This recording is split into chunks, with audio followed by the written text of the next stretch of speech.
There are moments in life when everything quietly falls apart, not with noise or drama, but with a slow, aching silence that settles into the chest. Plans stop making sense. Effort feels heavy, and the things we once held tightly begin to hurt us. This is not a story about giving up. It's a story about understanding when holding on is the very thing keeping us stuck. About how healing doesn't arrive through force, but through release. In a small riverside town where mornings smelled of fog and old wood, lived a man named Elias Mercer. He believed strength meant endurance, that love meant loyalty to the past, and that letting go was a kind of failure.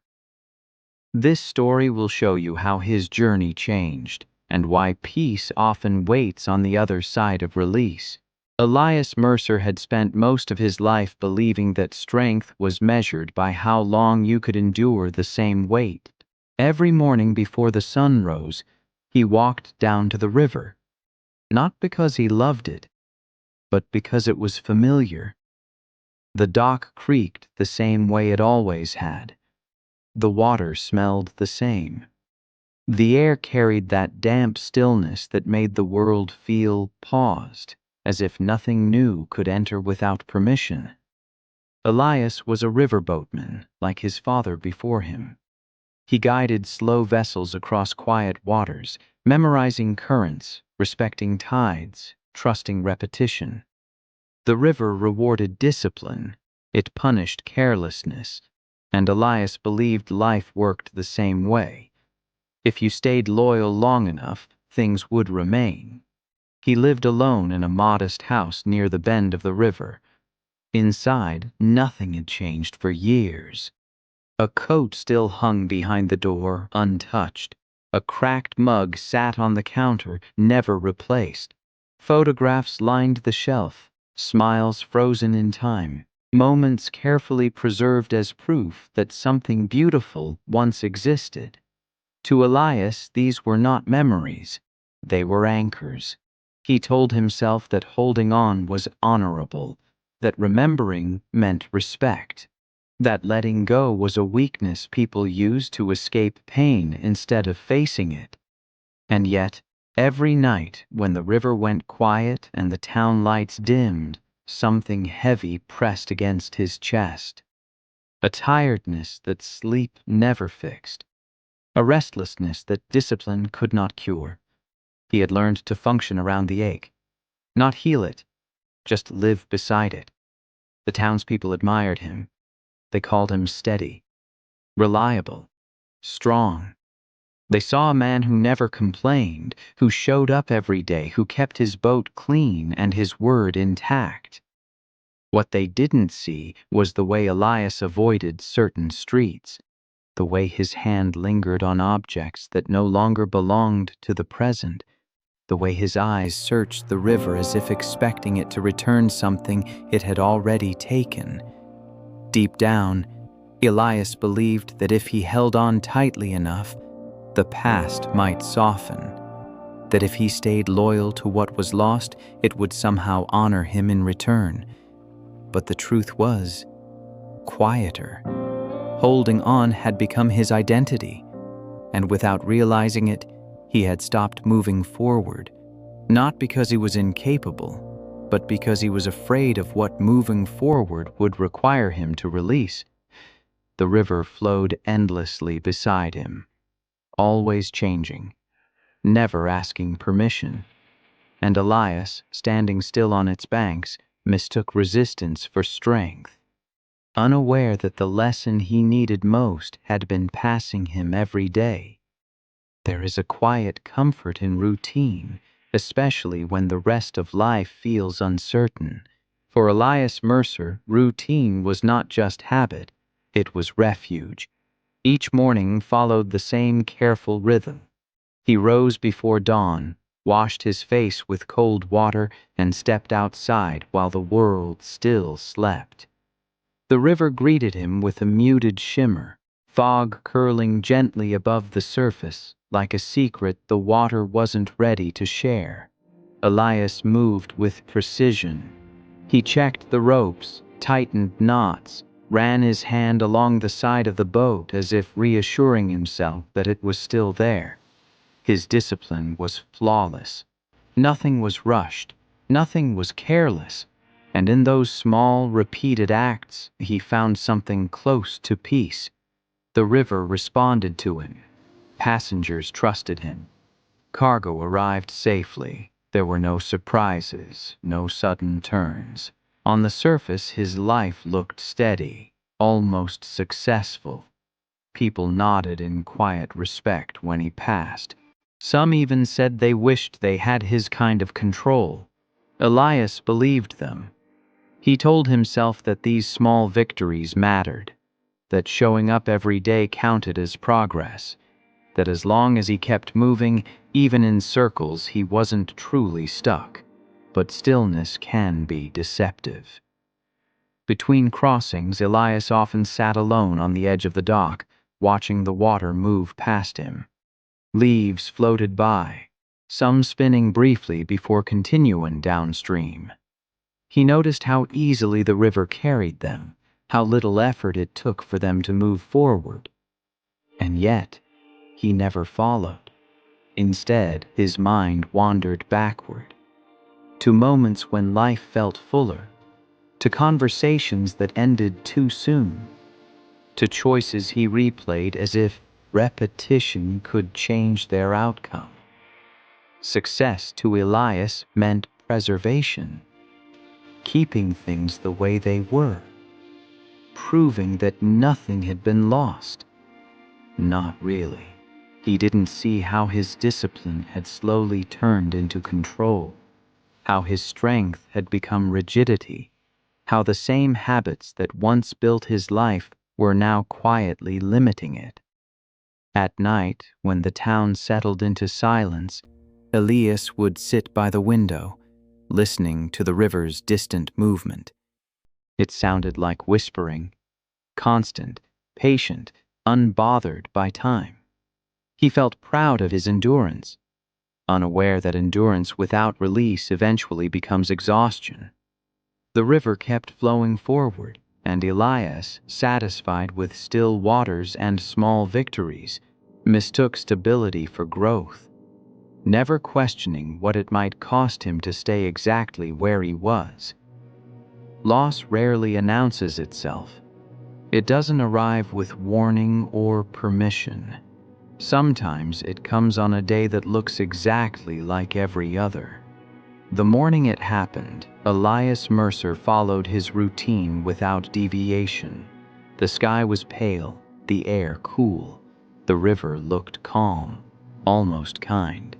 He had guided his boat across these waters hundreds of times, trusted them with his livelihood, his identity, his sense of order. That trust would not be returned. Midway through the crossing, the current shifted. Not violently, not dramatically, just enough. A subtle pull beneath the surface, unseen, underestimated. Elias adjusted his course, confident in his experience, certain he could correct it the way he always had. But the river no longer responded the way it used to. The boat lurched. A rope snapped. Balance gave way to chaos. In the space of a few heartbeats, everything Elias depended on slipped beyond his control. The vessel struck hard against a hidden debris, the sound echoing like a crack through his chest. Water rushed in faster than he could fight it. His hands moved on instinct, but instinct was no match for momentum. The river took what it wanted. By the time help arrived, the damage was done. The boat, his boat, was ruined. Years of work, discipline, and identity lay broken against the shore, splintered and soaked. The river flowed on, indifferent to the wreckage it left behind. Elias stood there in silence, staring at what remained. His clothes were wet, his hands shaking, not from cold but from disbelief. He waited for anger to rise, for grief to scream, for something loud enough to match the loss. But what came instead was emptiness. The town gathered around him with concern in their eyes and words he barely heard. They spoke of accidents, of bad luck, of repairs and insurance, and moving on. Moving on. The phrase felt foreign, almost offensive. That night, Elias returned home alone. The house felt smaller, heavier. Without the boat waiting for him at dawn, the future stretched out unfamiliar and exposed. His discipline had no place to land. His routine had no anchor. For the first time in years, he sat in the dark without distraction. Memories flooded in, not gently, but all at once. Every moment he had tried to preserve now felt fragile, threatened. The past, which he had clung to for stability, suddenly felt like a burden he could no longer carry. He told himself the loss was temporary, that he would rebuild, that things would return to how they were if he worked hard enough. But deep down, a quieter truth surfaced. The river had taken more than wood and metal. It had taken certainty, and it had exposed a fear Elias had spent years avoiding, the fear that holding on couldn't protect him from change. Outside, the river continued its endless journey. Inside, something in Elias finally broke, and with that break came the beginning of a question he wasn't ready to answer. What happens when the thing you build your life around no longer exists? Grief does not always look like tears. Sometimes it looks like refusal. In the days after the accident, Elias Mercer moved through the town like a shadow of himself. He nodded when spoken to. He answered when required. But his mind stayed fixed on the moment before everything changed, replaying it again and again, as if repetition might reverse the outcome. He returned to the river each morning, even though there was no boat to guide.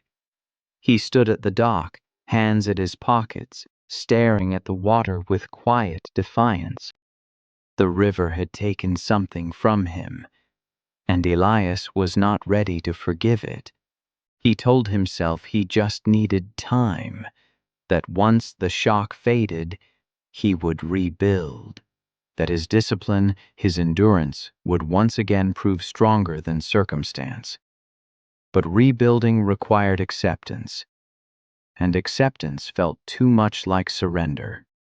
Inside his home, the past tightened its grip. Elias touched the old coat more often now. He lingered over photographs, tracing faces with his eyes, measuring what was lost against what remained. Every object became a reminder, not of love, but of absence. He began to believe that letting go would erase meaning, that releasing the past would dishonor everything it gave him. So he held on harder. He avoided conversations about the future. He dismissed offers of help. When people suggested new work or different paths, he smiled politely and changed the subject. They didn't understand, he told himself. This wasn't something you replaced. At night, guilt crept in like a tide. Elias questioned every choice he had made, every adjustment, every second of confidence. He blamed himself for trusting the river, for believing experience could outmatch change. Sleep became restless. Silence grew loud. The discipline that once gave him strength now trapped him in patterns of thought that went nowhere. He woke each morning with the same heaviness, the same resistance to a world that kept moving forward without asking if he was ready. Anchored to yesterday, Elias mistook loyalty for love. He believed that pain was proof of devotion, that if it still hurt, it still mattered. But clinging to the past did not preserve it. It only prevented him from meeting the present. The river, patient and unmoved, continued its journey.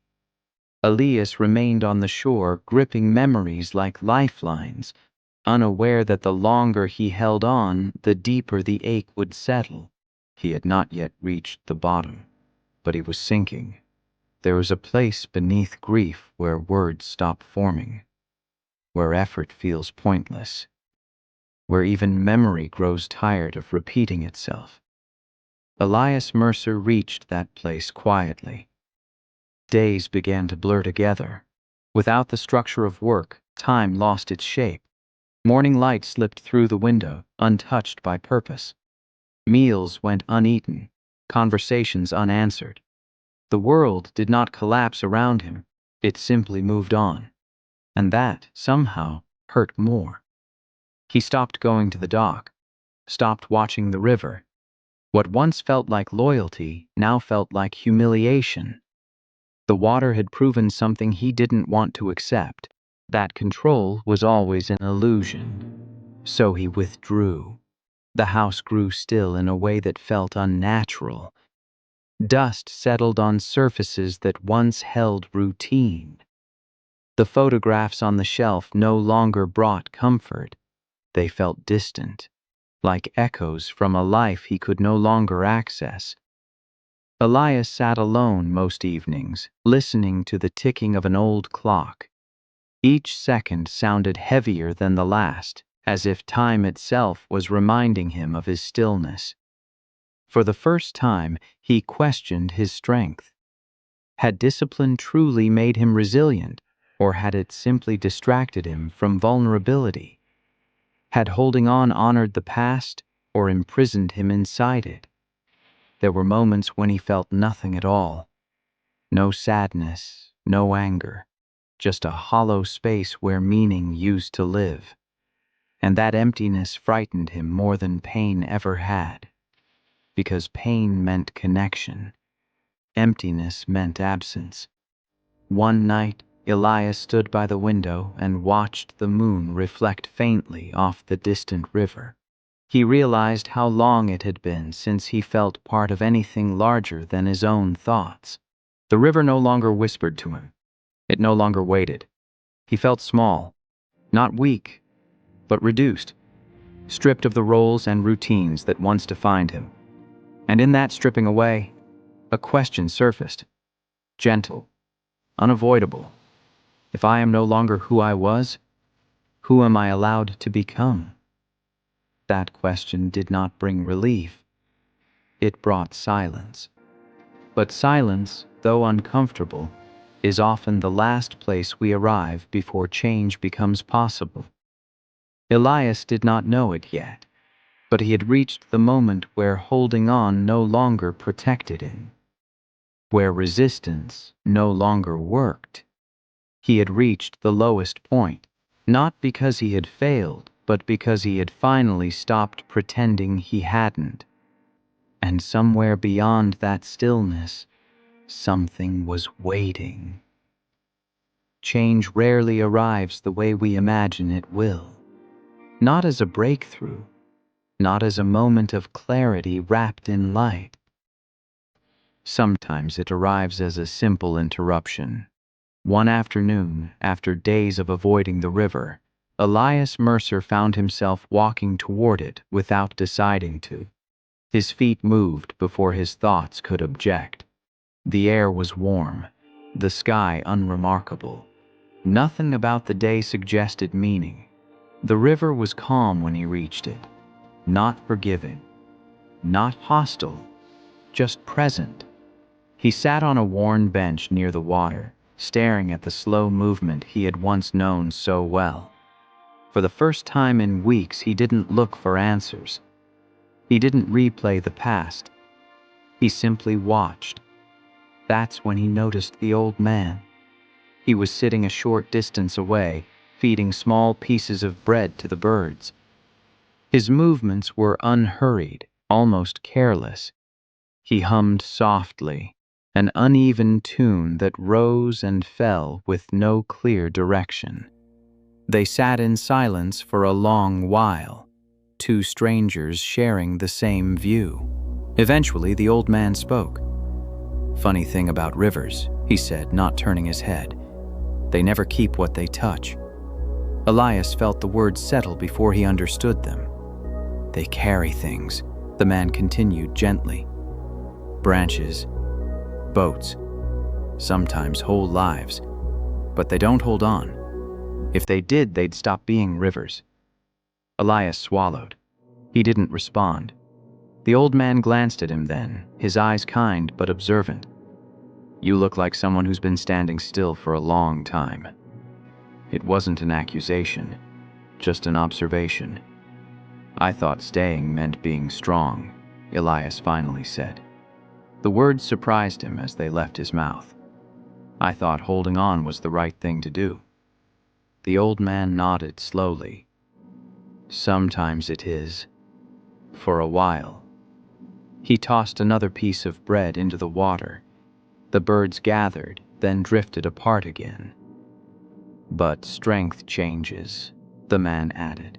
What protects you in one season can suffocate you in another.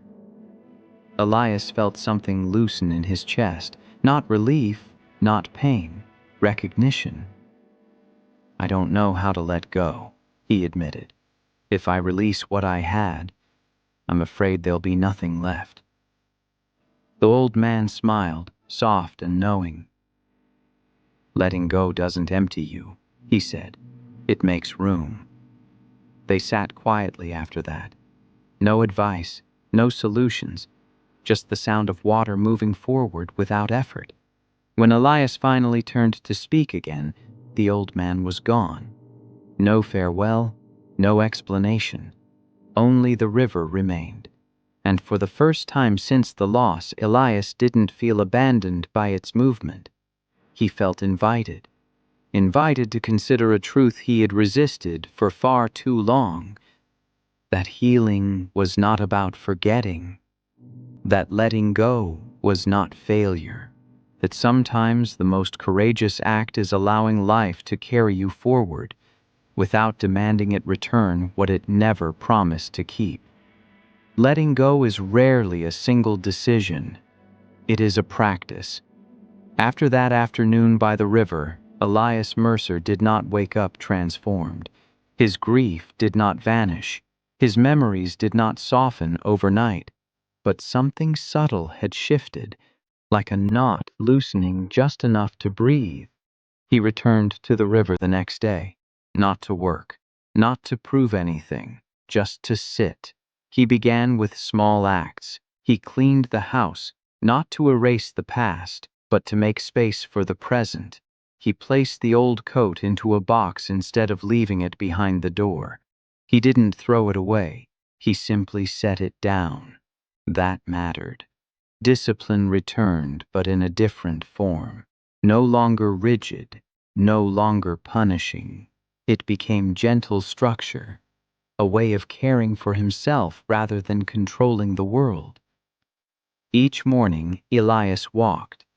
Each evening, he wrote a few lines in a notebook, not about what he'd lost, but about what he noticed.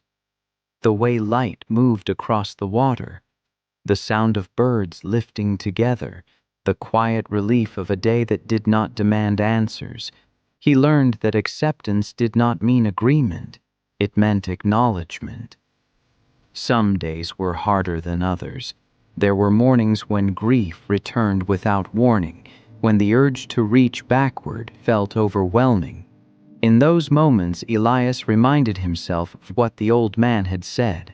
What protects you in one season can suffocate you in another. So he practiced release in small ways. He allowed memories to pass without chasing them. He let conversations end without explaining himself. He stopped measuring his worth by what he could preserve. Healing felt slow, unimpressive, almost invisible, but it was happening. The river began to feel different, not as something he had to conquer or mistrust, but as something he could learn from again. Its movement no longer mocked his stillness.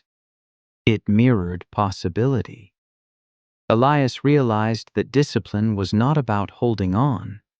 It was about showing up, even when letting go felt uncomfortable. And in that showing up, he felt something new take shape. Not certainty, not control, but peace. The kind that doesn't demand permanence, the kind that allows change. Growth is never a straight line. Just when you think you've moved beyond something, it finds a way to test you again. For Elias Mercer, the test came quietly, wrapped in familiarity. One morning, as he walked along the riverbank, he saw a boat tied at the dock. Not his. Newer, stronger. Its owner was nearby, struggling with the stubborn rope, frustration written across his face. Instinct took over before thought. Elias stepped forward and offered help. His hands remembered what to do. The knots, the tension, the balance between force and patience. For a moment it felt like coming home. The man thanked him, then asked the question Elias had half expected and half dreaded. "Ever think about getting back on the water?" The words stirred something dangerous. Comfort. Longing. The illusion that returning meant restoring what was lost. That night Elias lay awake, imagining himself back in command, back in control. The old identity whispered promises of purpose and pride. It told him that letting go didn't have to be permanent, that maybe the lesson was over. But deep down, he knew the truth. Returning for the wrong reasons would not be healing, it would be avoidance. The old currents were tempting because they were familiar, because they asked nothing new of him, because they allowed him to believe he was unchanged. The next day, Elias returned to the dock. He looked at the water, not with resentment, not with nostalgia, but with honesty. He realized that strength was no longer about proving he could survive the same life again. It was about choosing growth over comfort. So he stepped back, not away from the river, but away from the need to reclaim the past. Consistency, he learned, was not repeating old patterns. It was choosing alignment even when emotion pulled elsewhere. The urge faded slowly, not defeated, but understood. And in resisting the familiar pull, Elias felt something solidify within him. Not identity, not role, character. Peace does not arrive as excitement. It arrives as alignment. For Elias Mercer, that alignment unfolded quietly over time. He no longer woke with resistance in his chest. The days felt lighter, not because they were easier, but because he was no longer fighting them. He found purpose in ways he hadn't anticipated. He helped along the docks when asked, not as a riverboatman reclaiming his title, but as a man offering experience without attachment. He taught children how to read the water, how to respect its movement without trying to master it. In doing so, he realized something profound. Purpose is not a role, it is a way of being. The river no longer represented loss, it represented continuity. Life moving forward, taking, giving, reshaping, without apology. Elias felt whole again, not because he had regained what was lost, but because he had released the need to. He stood by the water one evening, watching the sky change color, and felt gratitude, not for the past, but for the journey that led him here. Rebirth, he understood, was not dramatic. It was gentle, it was earned through patience. And in that gentleness he found peace. If you listen closely, every life leaves behind a lesson. Elias Mercer never stood on a stage to share his story. He didn't write it down as advice or offer it as a solution. He simply lived it. And in doing so, the river taught him truths that do not belong to one man, but to all of us. So now, this part of the journey turns gently toward you. There will be moments in your life when holding on feels like strength. And sometimes it is. But there will also be seasons when holding on is the very thing that keeps you from healing. Letting go does not mean forgetting. It does not erase love, effort, or meaning. It honors them by allowing them to rest. You are not weak for releasing what no longer fits the life you are growing into. You are not failing when something ends. Failure is not loss. It is refusing to grow after loss. Discipline is not control. True discipline is the courage to show up honestly, to sit with discomfort, to choose peace over pride, to release identities that no longer serve your purpose. Healing is quiet work. It happens in small choices, in setting things down without throwing them away, in allowing yourself to change without demanding permission from the past. You don't need to rush your rebirth. Rivers don't rush. They move forward because they trust that forward is enough.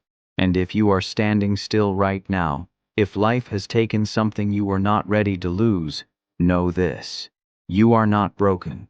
You are between versions. Strength will return. Purpose will reshape itself. Peace will arrive. Not when everything makes sense, but when you stop fighting what is. Like Elias, you will learn that letting go is not the end of the journey. It is the beginning of a truer one. So take a breath, release what is heavy, and allow life to carry you forward. If this story brought you reflection, comfort, or quiet motivation, consider supporting it by liking, sharing, or subscribing, so these stories can continue reaching those who need them. The river keeps flowing, and so can you.